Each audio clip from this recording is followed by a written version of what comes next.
Hello' বন্ধু বান্ধৱীসকল, শুভ সন্ধিয়া। আৰু সন্ধিয়া লাগি ভাগি যোৱাৰ পাছতে মই মোৰ খানা ৰেডি কৰিবলৈ লৈছোঁ বনাবলৈ। আৰু আজি বনাবলৈ আছে চিকেন বনাওঁ। গতিকে চিকেনখিনি মই কেনেকৈ বনাওঁ আপোনালোকক মই দেখাম, আৰু আপোনালোকক কেনে পায় জনাব কমেণ্ট কৰি।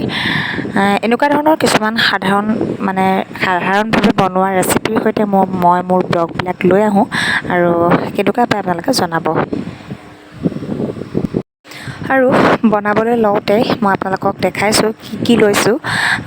এয়া লৈছোঁ পিঁয়াজ দুটা লৈছোঁ, আৰু আদা আৰু নহৰুৰ পেষ্ট বনাই থৈছোঁ, ৰেডি কৰি থৈছোঁ বনাবলৈ বুলি। আৰু বিলাহী এটা আৰু আলু সৰু সৰু দুটা।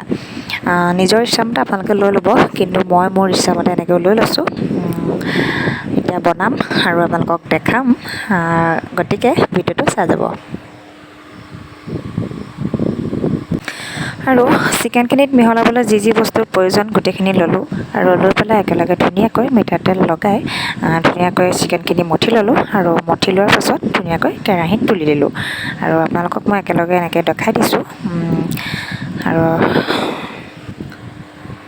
আৰু কেৰাহীখন ধুনীয়াকৈ ইফালে গৰম হৈ গুচি গ'ল, আৰু গৰম হৈ যোৱাৰ লগে লগে মই ইয়াত ঢালি দিলোঁ তেলখিনি। প্ৰয়োজন অনুসৰি তেল ঢালি দিছোঁ, আৰু তেলখিনি যেতিয়া অকণমান গৰম হৈ গ'ল, মানে দিব পৰা হৈ গ'ল আৰু পেষ্টখিনি, আৰু যিখিনি মই পেষ্ট বনাই থৈছিলোঁ পিঁয়াজ আদা ৰচুনৰ, সেইটো দি দিলোঁ তেলত। আৰু যেতিয়া অকণমান ৰঙা নিচিনা ভাৱটো আহিলে, যেতিয়া ধুনীয়াকৈ দিব পৰা হৈ গ'ল আৰু চিকেনখিনি, আৰু ইয়াৰ পাছতে ঢালি দিলোঁ।